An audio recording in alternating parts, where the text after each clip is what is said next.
नमस्कार, बहुत स्वागत आप सभी का। मैं हूं आपके साथ चेतन और आप देख रहे हैं एनएमएफ न्यूज। बैंकॉक में, थाईलैंड के बैंकॉक में बिम्स्टेक शिखर सम्मेलन के दौरान प्रधानमंत्री नरेंद्र मोदी और मोहम्मद यूनुस, जो कि बांग्लादेश के अंतरिम सरकार के मुखिया हैं, उनके बीच मुलाकात हुई, जिस मुलाकात की तस्वीरें आप अपनी स्क्रीन पर इस वक्त देख रहे हैं। यह मुलाकात बहुत ज्यादा अहम रही क्योंकि इस मुलाकात को लेकर पिछले काफी लंबे समय से चर्चाएं जा रही थीं। बार बार यह कहा जा रहा था कि बिम्स्टेक शिखर सम्मेलन में क्या प्रधानमंत्री नरेंद्र मोदी की मुलाकात मोहम्मद यूनुस से हो सकती है, और बांग्लादेश से मोहम्मद यूनुस की तरफ से भी कई बार यह आशंका जताई गई कि वो मिलना चाहते हैं, वो मुलाकात करना चाहते हैं। इस पर विदेश मंत्रालय ने कोई ऐसी जानकारी नहीं दी थी कि मुलाकात होगी भी नहीं होगी, लेकिन आखिरकार यह मुलाकात बिम्स्टेक शिखर सम्मेलन के दौरान हो चुकी है। अब यह मुलाकात जो है वो प्रधानमंत्री की तरफ से बेमन से की गई थी। हालांकि हम जो मुद्दा उठाना चाहते थे अल्पसंख्यकों का, वो हमने पुरजोर तरीके से उठाया, लेकिन मोहम्मद यूनुस से क्या ही बात की जाए, जो चीन में जाकर भारत के खिलाफ षड्यंत्र रचने का काम करते हैं, साजिश रचने का काम करते हैं। ठीक है, फिर भी औपचारिक तरीके से हमने मुलाकात की। इन तस्वीरों पर हम अच्छी तरीके से बात करेंगे, लेकिन उससे पहले इस मुलाकात में आखिर क्या कुछ हुआ है, क्या कुछ इस बातचीत से निकलकर सामने आया है, जल्दी से वो भी जान लेते हैं। दरअसल इस मुलाकात के दौरान जब प्रधानमंत्री नरेंद्र मोदी ने मोहम्मद यूनुस से मुलाकात की, तो मोहम्मद यूनुस ने कुछ ऐसा कह दिया जिसके बाद पलटवार करते हुए प्रधानमंत्री ने भी एक ऐसा मुद्दा उठा दिया जो बांग्लादेश को बहुत ज्यादा चुभने वाला है। हालांकि इस मुद्दे को बार बार भारत की तरफ से उठाया जा रहा था।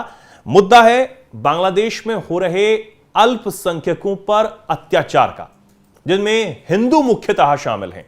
दरअसल पिछले साल अगस्त में जब बांग्लादेश में तख्ता पलट हुआ, उस तख्ता पलट के दौरान शेख हसीना की सरकार वहां से चली गई और शेख हसीना देश छोड़कर भारत में शरण लेने के लिए आ गई थी। लेकिन तब से अब तक लगातार हिंदू समेत तमाम अल्पसंख्यक वहां पर पीड़ित हैं, उनको निशाना बनाया जा रहा है। खासतौर पर हिंदुओं के जो मंदिर हैं उनको निशाना बनाया जा रहा है, उनमें तोड़फोड़ की गई। जो महिलाएं हैं उनके साथ अभद्रता की गई, हिंदुओं के घरों को निशाना बनाया गया, उसमें तोड़फोड़ की गई। यहां तक कि कट्टरपंथी अभी भी इन चीजों से बाज नहीं आ रहे हैं और इन पर मोहम्मद यूनुस की सरकार लगाम भी नहीं लगा पा रही है। इसी को मुद्दा बनाकर प्रधानमंत्री ने कह दिया मोहम्मद यूनुस को कि भैया, आपके देश में अल्पसंख्यकों पर, खासकर हिंदुओं पर जो अत्याचार हो रहा है, तुरंत उसे रोकने का काम कीजिए। और यही नहीं, उन्होंने सीमा पार से हो रही घुसपैठ पर भी मोहम्मद यूनुस को समझाया कि तुरंत इन सब चीजों को रोकिए, यह बहुत जरूरी है। अब यह बात प्रधानमंत्री ने ऐसे ही नहीं कही, मोहम्मद यूनुस ने कुछ ऐसी बात छेड़ दी थी जिसके बाद प्रधानमंत्री को यह कहना ही पड़ा, यह कहा जा रहा है। दरअसल मोहम्मद यूनुस ने शेख हसीना को लेकर कहा कि शेख हसीना भारत में बैठकर बांग्लादेश में सरकार को अस्थिर करने की कोशिश कर रही हैं, बांग्लादेश में दखलंदाजी कर रही हैं, वहां की सरकार में दखलंदाजी कर रही हैं, ऐसा आरोप उन्होंने शेख हसीना पर लगाया। जिसके बाद प्रधानमंत्री ने वहां पर अल्पसंख्यकों पर हो रहे अत्याचार को लेकर मोहम्मद यूनुस को खरी खोटी सुना दी और क्लास लगा दी तगड़ी तरीके से। आप सीधे तौर पर यह समझिए अब प्रधानमंत्री ने क्या कुछ कहा है और कैसे अल्पसंख्यकों के बारे में उन्होंने मोहम्मद यूनुस से अपनी बात रखी, इस बात की जानकारी विदेश सचिव विक्रम मिस्री ने दी है। जरा उन्हें भी सुन लीजिए। कुछ और कहना मेरे लिए उचित नहीं होगा।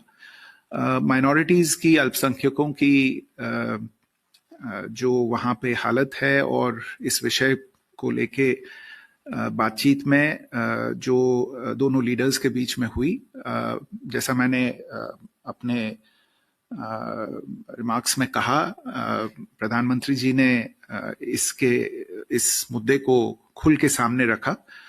इसके बारे में हमारी गहरी चिंता उन्होंने जताई और इसका असर जो बाकी समाज पे होता है उसके बारे में प्रोफेसर यूनुस को अवगत कराया और उन्होंने अपनी आशा जताई कि आखिरकार ये जो मुद्दा है, इसकी जो जिम्मेदारी है वो बांग्लादेश सरकार की है। और उन्होंने आशा जताई कि बांग्लादेश सरकार इस विषय पे अपनी जिम्मेदारियों पे खरी उतरेगी और इन चीजों को आगे इनकी जांच करेगी।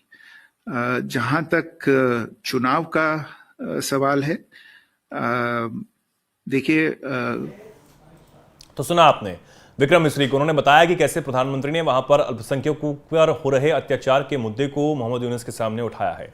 अब जरा इन तस्वीरों के बारे में भी बात कर लेते हैं। इन तस्वीरों को मैं चाहूंगा कि सबसे पहले तो हम फुल स्क्रीन पर अगर हम दिखा सकें ताकि हमारे दर्शक जो हैं आसानी से जो मैं समझाना चाहता हूं वो समझें। देखिए आप, मोहम्मद यूनुस आते हैं, प्रधानमंत्री नरेंद्र मोदी से मुलाकात करते हैं और हमने देखा कि मोहम्मद यूनुस उस हाव भाव के साथ प्रधानमंत्री के साथ नहीं मिल पाए जो वो बैठकर चीन में बोलते हैं, भारत के खिलाफ, भारत के नॉर्थ ईस्ट राज्यों को लेकर बोलते हैं। वो हेकड़ी जो है वो कहीं ना कहीं प्रधानमंत्री के सामने निकलती हुई नजर आई, आंखें नहीं मिला पा रहे थे। और हमने इस बात को शुरू में कहा कि प्रधानमंत्री नरेंद्र मोदी की तरफ से भी कहीं ना कहीं ये लगा कि शायद बेमन से ये मुलाकात जो है मोहम्मद यूनुस से की गई कि मोहम्मद यूनुस से क्या ही बातचीत की जाए। कट्टरपंथियों की वो कठपुतली हैं, डीप स्टेट की वो कठपुतली हैं, कट्टरपंथियों की तरफ से वो बांग्लादेश में सरकार चलाने की कोशिश करते हैं। आज वही कट्टरपंथी जो हैं, वो सो कॉल्ड छात्र जो हैं, वही मोहम्मद यूनुस के तमाम फैसलों के खिलाफ खड़े होते हुए नजर आते हैं। और इतना विरोध हो रहा है कि उन छात्रों ने एक अलग पार्टी भी यहां पर बना ली है।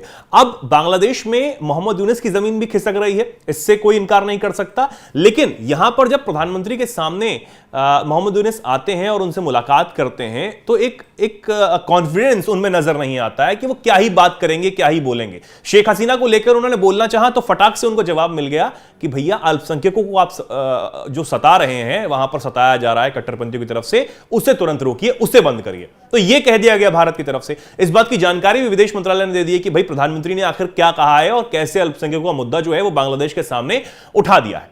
अब ये हाव भाव उनके नजर आए, यानी कि पूरी तरीके से वो कुछ बोलते हुए, कुछ बहुत ज्यादा अच्छे तरीके से कहते हुए तो नजर नहीं आए, लेकिन भारत का स्टैंड क्लियर था कि भारत ने हमेशा से बांग्लादेश में हो रही कट्टरपंथी ताकतों की जो सोच है, जो बढ़ती हुई सोच है, जो अल्पसंख्यकों के ऊपर हावी होती हुई सोच है, उस पर हमेशा नजर रखी है। और यही वजह थी कि विक्रम मिस्री खुद बांग्लादेश गए थे, उन्होंने मोहम्मद यूनुस से मुलाकात भी की थी और तब भी इस बात को कहा था कि तुरंत आप इन सब चीजों को रोकिए, ये बहुत ज्यादा दिन तक अगर चलता है तो ये अच्छा नहीं होगा। और यहां तक तो एक बात को और ऐड कर दिया गया कि अब जो आप सीमा पे कर रहे हैं, जो बॉर्डर पर कर रहे हैं, उस घुसपैठ को भी रोकिए। ये तमाम चीजें बंद होनी चाहिए। अब इसके बाद उन सब चीजों को बहुत ज्यादा वजन मिल जाता है, जिसमें यह कहा जा रहा है कि जल्द ही मोहम्मद यूनुस की विदाई भी बांग्लादेश से होने वाली है। कुछ और दिनों के मेहमान हैं वो बांग्लादेश में, जिसके बाद वो यहां से भाग जाने वाले हैं। यहां पर फिर एक बार एक स्थिर सरकार आएगी, शेख हसीना की वापसी भी हो सकती है। ये भी तमाम अटकलें जो है अब लगाई जाने लगी हैं। फिलहाल आप इस मुलाकात पर क्या सोचते हैं, क्या कुछ कहना चाहते हैं, कमेंट सेक्शन में आप जरूर अपनी बात लिखें और ऐसे ही जुड़े रहें, देखते रहें एनएमएफ न्यूज। नमस्कार।